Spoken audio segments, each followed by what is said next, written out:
Here is what you can expect from today's video. Of being born again. Yes. If you're still thinking being born again is being born again, that's the problem. It means you were not born again the proper way. Thinking like that. The salvation, the value of the salvation is in how it was gotten. How it was gotten. That's where the value of your salvation is derived from. He went on to say this. Immature preachers conducting crusades. That salvation is a product of child labor. Was the preacher mature enough to be a part of the process of such a special product called salvation? Well, shalom. Hello there. Welcome to the Watcher's Plug. Thank you for joining us today. Now, in today's video, we're going to be watching as the servant of God, Prophet Emmanuel Makandiwa, was teaching, and he makes a statement that even now still sits, especially within us who are making this video. He says that there is a chance that you can be born again wrongly, and he teaches on how to correct that when you are born again wrongly, and how you can correct how you received your salvation in a way. To understand in depth, we advise that you watch the video in its entirety.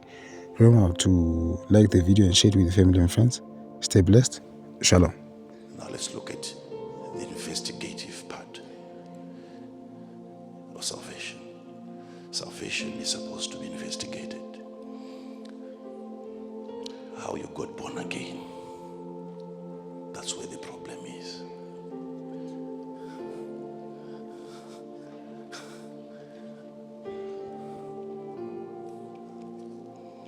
Is there a wrong way of being born again?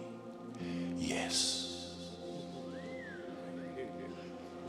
If you're still thinking being born again is being born again, that's the problem. It means you were not born again the proper way. Thinking like that. Thinking like that, that being born again is the same as being born again. It's different. You have to be properly born again. Properly. If you are born again the wrong way, everything will become wrong. The manifestation of that being born again will be wrong. And the problem is you try to correct the situation. What you're trying to do is to heal the leaves. Yet the problem is coming from the roots. The stem is corrupted. What you're seeing at the end of the tree is simply a manifestation of what is happening under the soil. Let's correct your salvation. Child of God, let's correct your salvation. I can guarantee you, let me give you just a few examples of how you can be born again in the wrong way. You want to hear? Yes.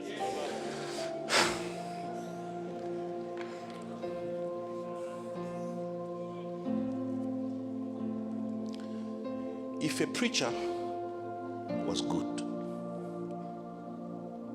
at letting you know of the dangers of hell,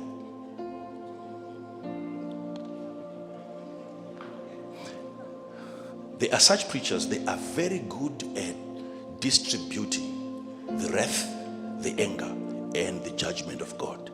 And as a result of such a message, you get convicted and you get born again. Right in that moment, it means your salvation is a product of fear. So that kind of salvation cannot survive free of fear if it was authored and founded in fear. You will always have to be intimidated before you do it. Whether it's giving in church, you have to be warned. There is a kwata. There is a mteten. There is a mpedza chose. There is a cankerworm. If there are no threats, you can't give. You see, already you are manifesting according to the foundation of your salvation. There is a preacher. When you talk about God's love at a crusade, you will have 20 people coming. tell them of how they are going to burn. You'll burn in hell. You see thousands of people coming. All those, it's a wrong formula. We seem to be getting results. But I'm telling you, we have produced a generation of fear. That foundation, the foundation of their salvation, will always have to feed on fear. Such people will never be free from fear.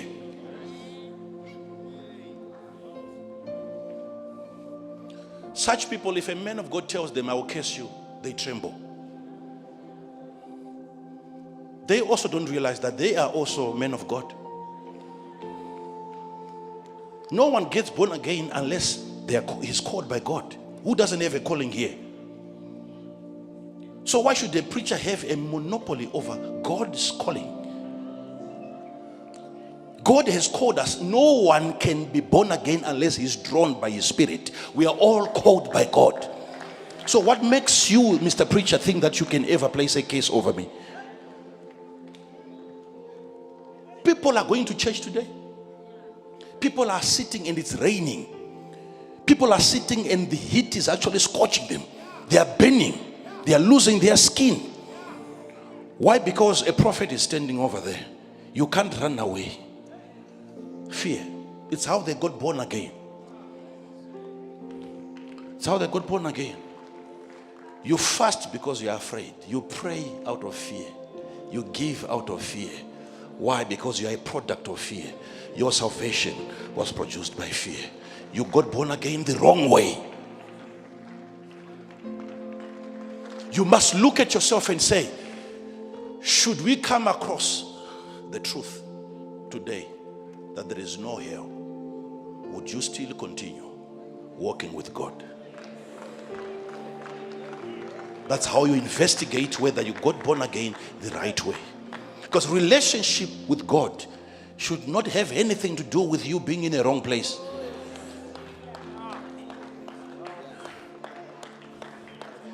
So how many people do we have in church that we consider to be born again? Yet they are here because they are trying to run away from what?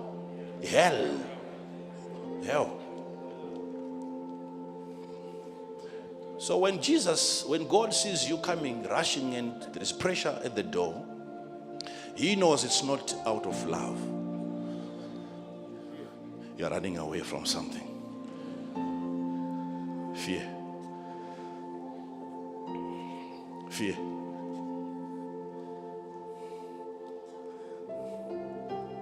So what are we supposed to do to maintain your salvation? We have to intimidate you.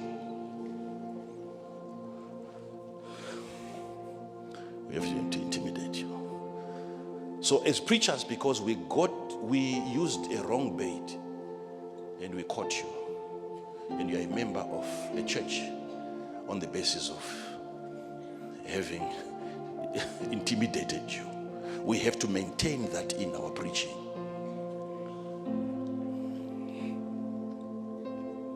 Yeah? Yeah. So every time before you get into a car, before you drive, you have to pray.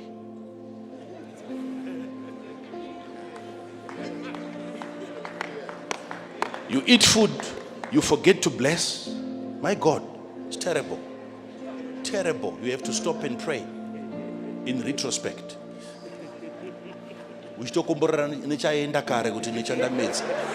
Even blessing that which you've already swallowed. What is that? Fear.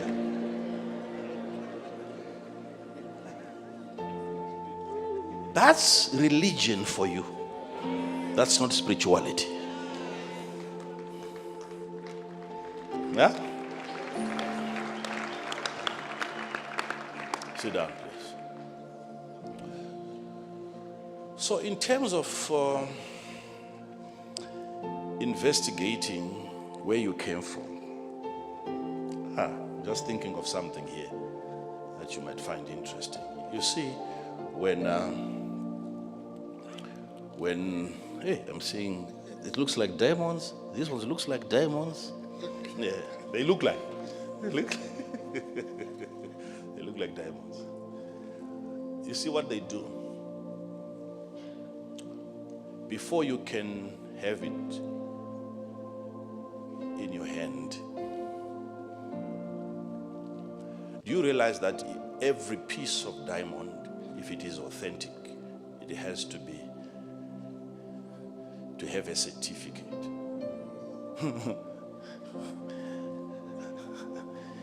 You might not be the one in possession of the certificate, but every diamond in circulation has to be certified.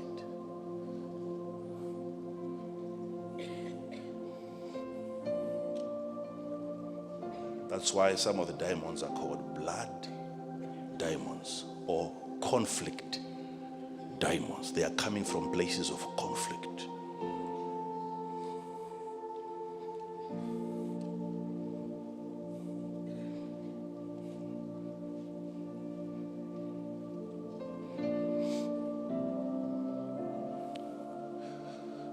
So, what am I saying? I'm trying to find a way of giving you an example that you'll always remember in relation to salvation. They say that if the diamond was not mined properly, if the conditions under which the diamond was extracted are not right, then we should not attach the right value, the correct value to such a diamond. We can't pay you what it is worth if you got it the wrong way. Because then what we are doing is promoting the conflict behind the extraction of it. I'm talking of the foundation, how salvation was gotten. But I'm trying to give you an example here. So when you present something special, something precious, especially on the global market,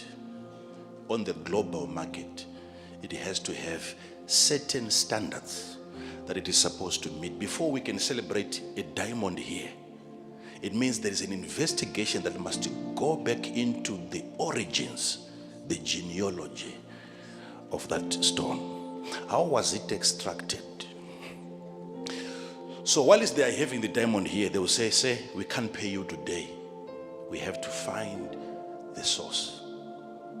So we'll talk next month, because this is a precious stone. What they do now is to track the steps of the diamond back to its original place and how it was extracted. If there is war happening in that country and people are mining at gunpoint, they will come back now to the diamond and say it doesn't carry the value that a normal diamond carries because of how it was gotten.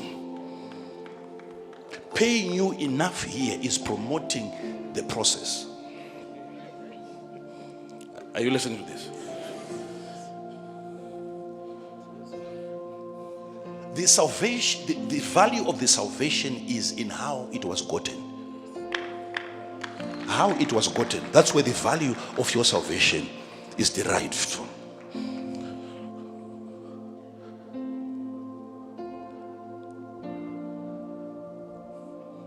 So, there is this company that used to do diamonds here, not the D-Bears.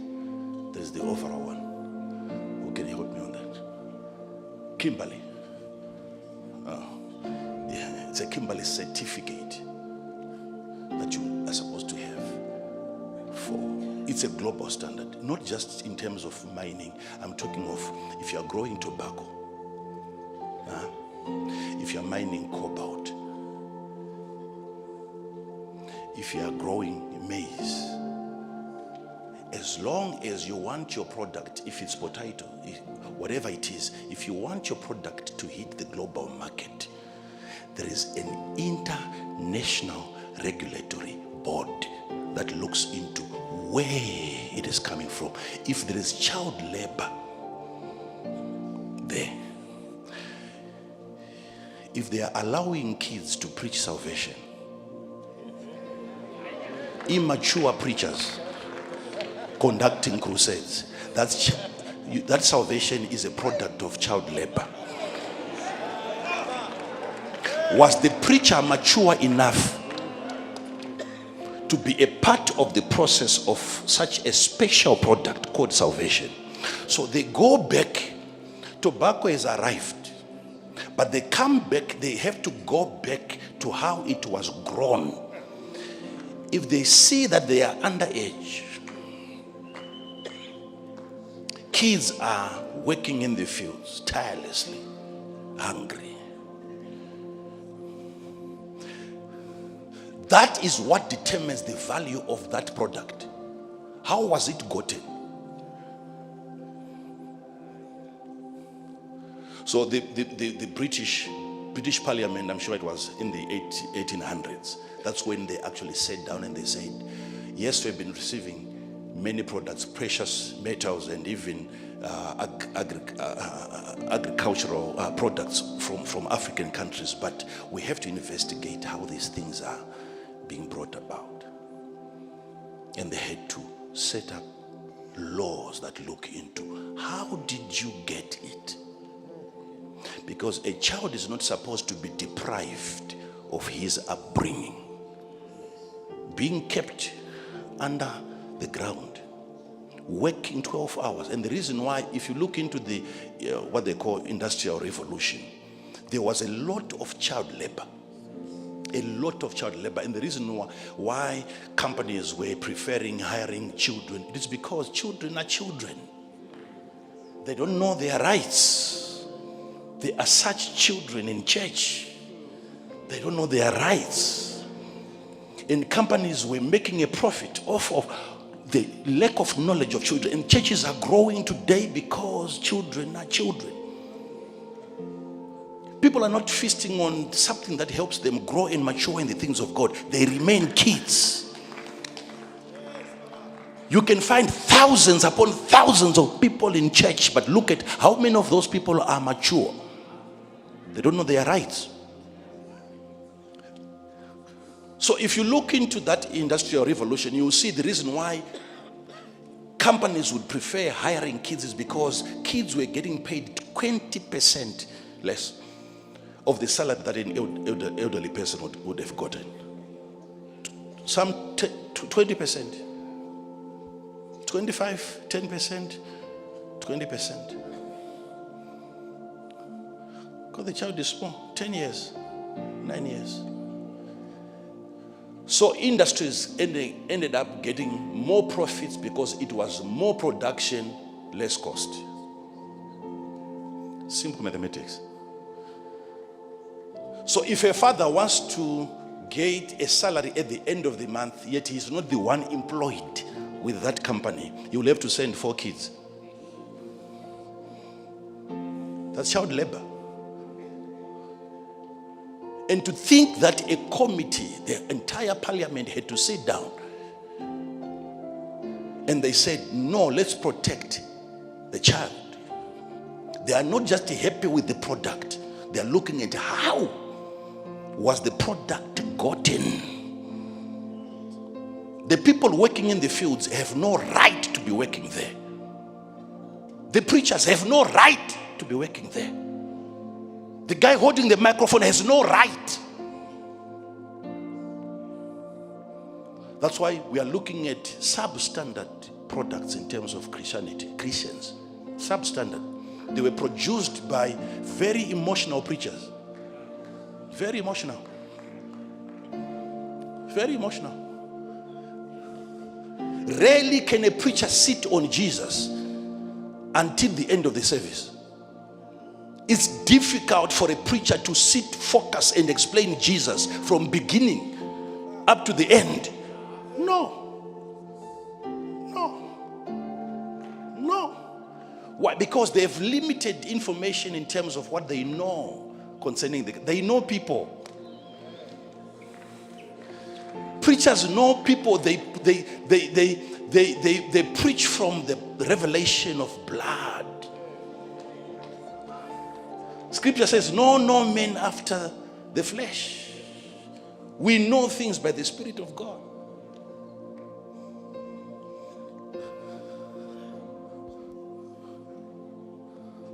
Are you following me? Are you following me? Are you following me? Look, we are sitting on one question. Yeah.